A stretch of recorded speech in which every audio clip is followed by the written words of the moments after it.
26페이지 맨 밑에 줄인데 제가 늘 해왔던 저는 이제 모태신앙이잖아요.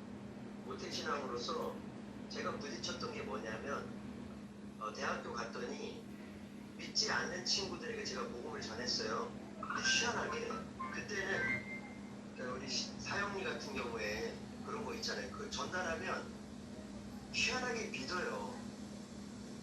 믿는데 이제 믿고 난 다음에가 이제 문제야.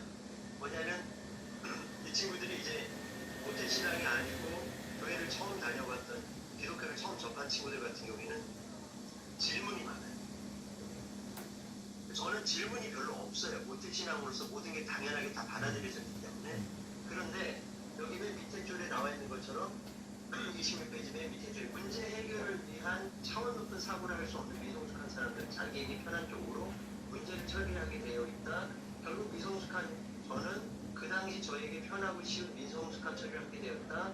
우선은 무릎을 누르고 질문이 있는데 저도 이제 모태신앙 때 사실 이제 질문이 있었지만 믿음이 없다고 생각됐어요. 만약에 질문이 있다는 것은.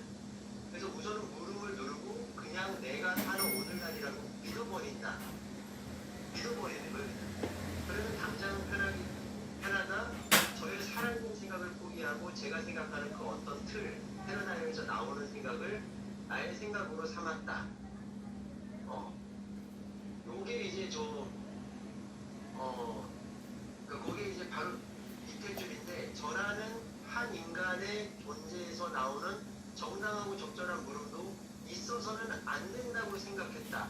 제가 그랬던 것 같아요. 질문이 있으면 안 된다. 그게 믿음이 없다고 생각을 했던 거지. 하지만 그 질문에 대해서 100% 우리가 다 이해할 수는 없지만 그 이해해 나가는 그 과정에 대해서는 굉장히 수용적이고 또 플렉시블하게 그것을 받아들이는 또는 그 과정 그 자체가 굉장히 중요하다는 생각을 많이 하게 되는 거죠. 어떻게 보면 저는 기독교 국가는 아니지만 기독교 집안에서 자연스럽게 그거를 거부 반응 없이 받아들였는데 이슬람에서 태어난 사람들도 그렇게 될 거 아니겠어요? 그냥 받아들이는 그들이 진짜 믿는다고 보기는 어려울 수도 있을 텐데 어쨌든 그런 그 인간을 이해하는 어떤 과정 그 자체가 굉장히 중요하다. 그 상대적인 부분들에 대해서 인정을 하고 그 과정을 이해하고 플렉시블하게 받아들임으로 인해서 그 과정 자체로 인해서 교통이 일어나게 된다. 저는 이런 생각을 좀 가지고 있습니다.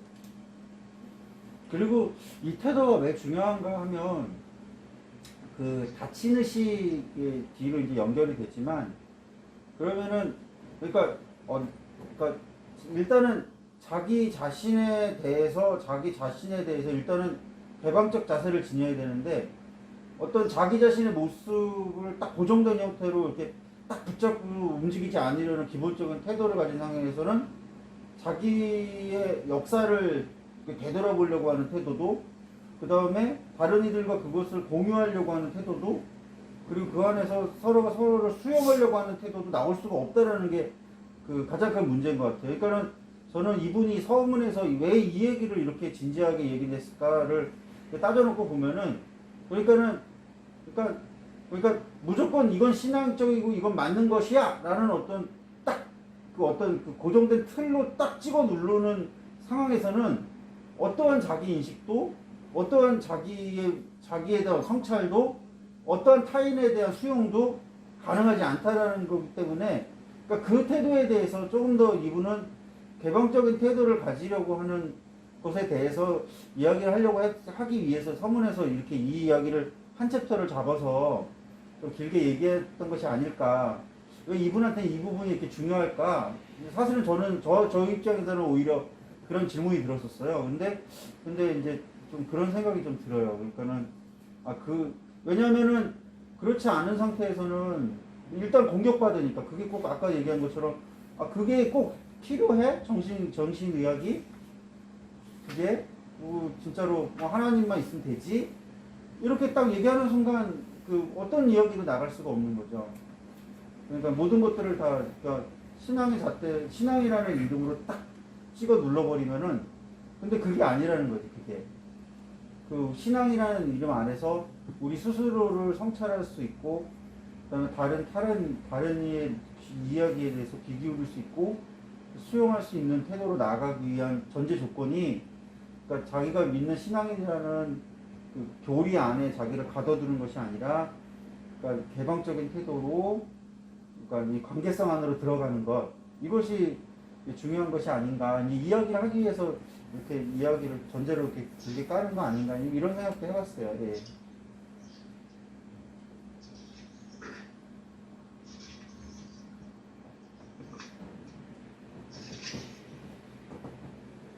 네, 그러면은 요쯤 하고 다른 그 부분을 혹시 언급해 주시고 계신 분 있으면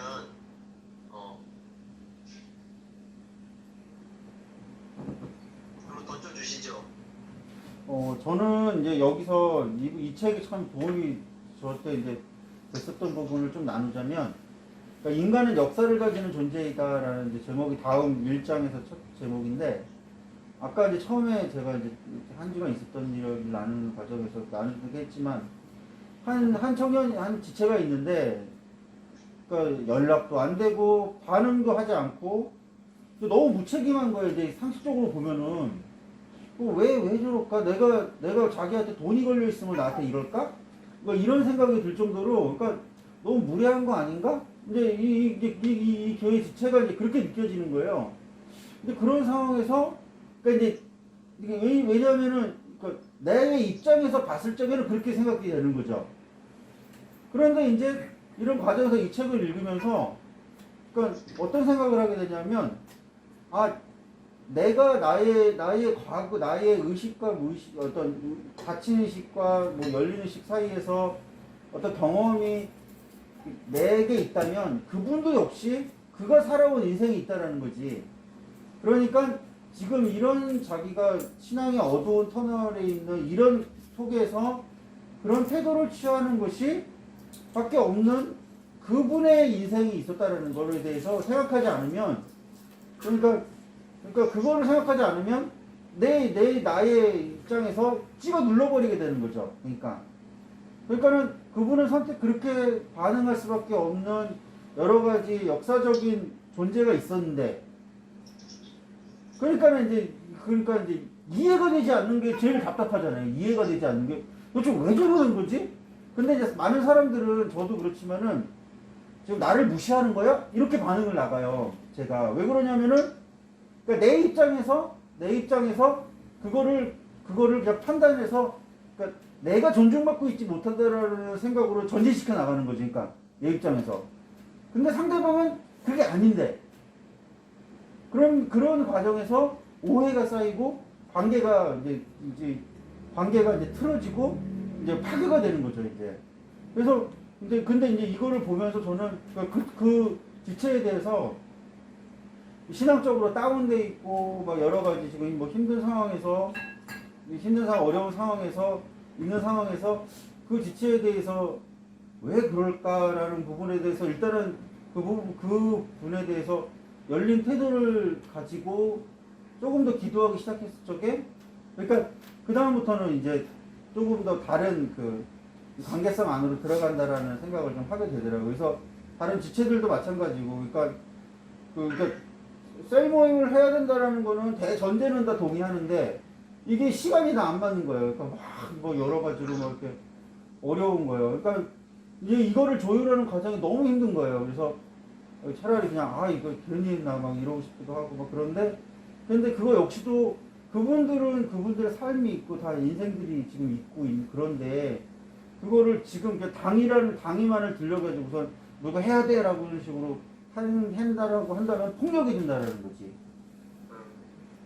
그래서 이 책을 보면서 생각한 거는 저 분에 대해서 내가 너무 모른다. 상대방에 대해서 너무 모른다.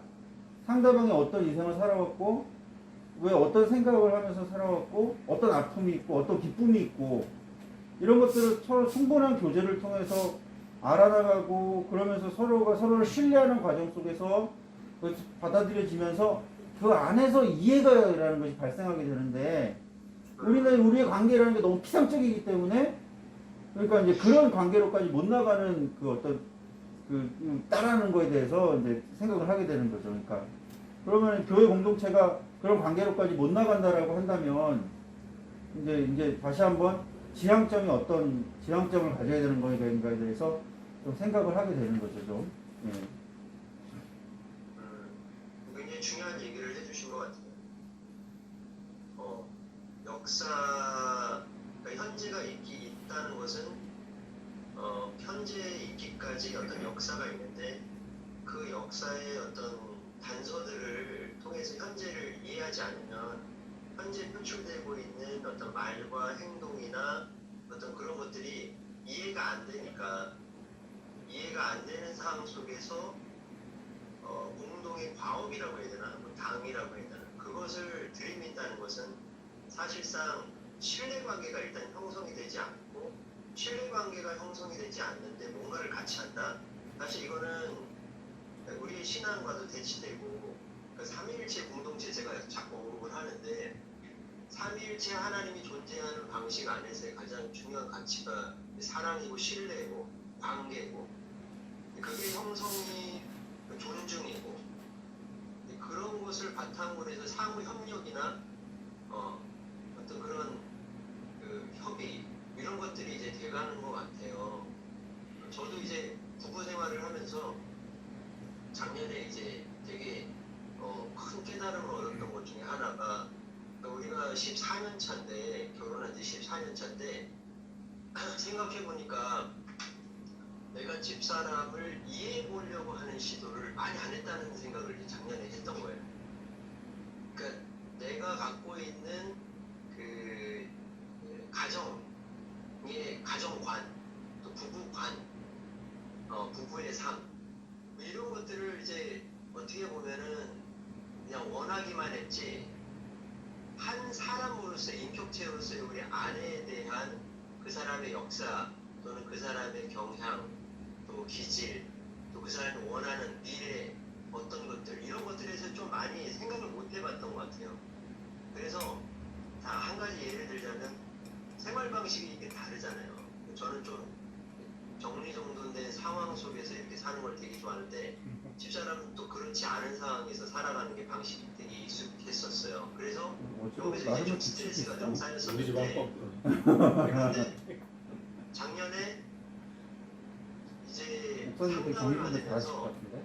아니요? 그러니까 상담을 받으면서 내가 여기 이제 남겼다가 일어나면 훌륭한데 정리하고 상담해 주시는 교수님이 쫓아다니는 있었어요.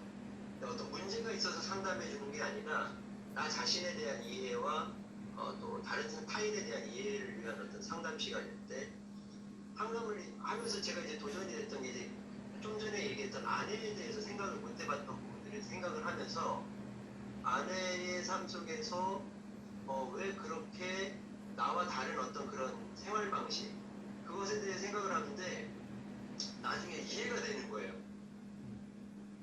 이해가 되면서 제가 이제 설거지를 하는데 저녁에 설거지 하는데 딱 눈물이 나는 거야. 아내에 대한 이해라는 그러니까 내가 막 다시 새롭게 거듭나는 체험이었어요. 그러니까 나에 대한 체험이기도 했는데 내 생각이 다 허물이 다 벗겨지는 듯한 느낌이 들면서 아내에 대한 부분적인 이해거든요. 전반적인 이해가 아니라 부분적인 이해를 딱 했다는 느낌이 딱 들면서 아내가 그럴 수밖에 없었겠구나 라는 게 딱 하는데 눈물이 나오는 거예요. 설거지를 하면서 그 아내에 대한 생각 속에서 그러니까 그 경험 이후에는 그 이전에는 어떤 문제가 되고 스트레스가 됐던 부분이 싹 사라지면서 저 부분 정리하고 뭐 이런 것들은 내가 하면 되겠다라는 생각이 들었어요. 전에는 이제 해줬지. 뭐 예를 들면 설거지를 해줬고 뭐 청소를 해줬고 막 이랬는데 그런 게 아니라 저건 내 부분이야.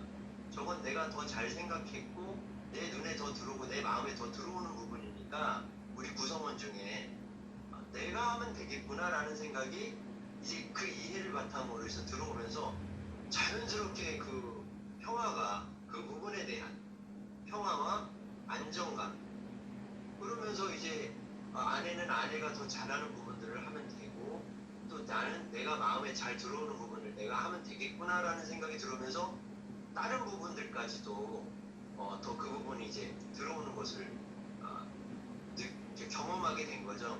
그래서 어떤 신뢰관계, 이해, 그를 바탕으로 한 어떤 사랑, 그래서 그리스도인으로서의 어떤 그런 그리스도인이 아니라 인간으로서의 어떤 존중과 사랑, 그를 넘어서 이제 신앙과 결합된 사랑 이런 것들까지 더 묵상이 되고 행동이 되는 것들을 이제 보게 됐던 것 같아요.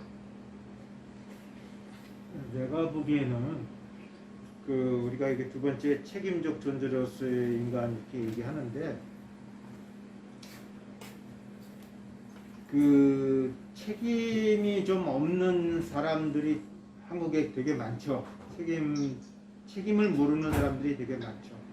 근데 이거는 뭐 인간의 역사에서 뭐 다친 의식으로 들어가서 그 사람이 성장 과정에서 그런 것이 있나 이거보다는 저는 아담과 하와가 타락하면서 가지게 된 가장 큰 속성이 아닌가, 책임을 지지 않는 그 속성을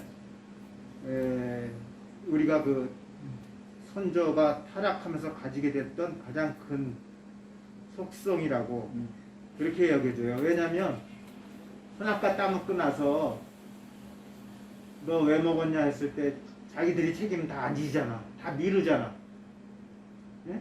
그거 무슨 역사를 알고서 그 사람의 과정에서 그런 게 생겼다는 것보다도 타락하면서 제일 먼저 생기는 게 책임질지 모르는 속성.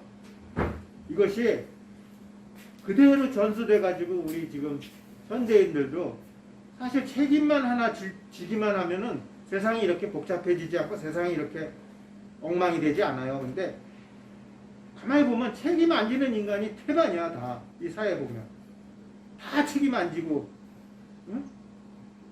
그런 것 같아 내가 볼 때. 그래서 이게 책임적 존재로서 하나님이 인간을 만들었는데 이것이 창세기에서 파괴된 거예요. 완전히. 여기 248페이지에 그 이야기가 나와요. 목사님이 얘기하셨는데 248페이지 그 하단 마지막 단락에 보면은 여기 248페이지 하단 마지막 단락인데요. 이 아래에서 6번째 줄. 저는 이런 말씀들이 적용되는 인간에게서 제일 중요하게 생각하는 것은 단연코 책임적 자유의지 또는 책임적 자율성에 대한 부분이라고 생각합니다. 인간은 스스로 사고하지 못하는 로봇이 아니며 제한은 있겠지만 상당한 수준까지 스스로 사고하면서 하나님과 교제를 할 수 있는 존재로 지음을 받았다는 것입니다. 그러니까는 이제 이 뒷부분의 이분이 이제 이 얘기를 하는 것은 맞다. 그러니까 어떤 다친 어떤 경험 의식이 그다음에 어떤 경험이 우리를 형성하는 건 맞다. 그래서 내가 이렇게 된 것도 어떤 그 과거 경험들이 부정적인 경험들이 또는 긍정적인 경험들이 뒤섞여서 내가 이렇게 된 게 맞다. 그런데도 이제 얘기하는 건 바로 우리는 책임적 존재라는 거지. 그거를 인정을 해야지 이제 뭐라 그랬죠? 그러니까 자기 합리화로부터 우리는 벗어날 수 있다는 거죠. 그걸로부터 우리는 변화할 수 있다라는 것, 그 다음에 우리는 성숙한 인격으로 나아갈 수 있다라는 것, 이제 그것에 대한 전제가 바로 책임적 존재라는 거죠. 그러니까. 정치인 얘기해서 좀 미안하지만 그나마 책임진 사람 있잖아요. 노회찬. 책임지고 뭔가 결단을 행동으로 보여준 사람. 노회찬. 박영선 똑같은데. 박원순? 그럴 수 있네. 그러니까 어쨌든 뭐 자살이든 뭐든 간에 책임인가는 좀 그 사람들이 판단하기에는 그렇게 그게 판단하는 책임 가장 소중한 거를 내놨다. 자기의 가치를 그럴까? 난 그게 그거보다 더 힘든 게 있었을 텐데. 사람마다 다르겠죠.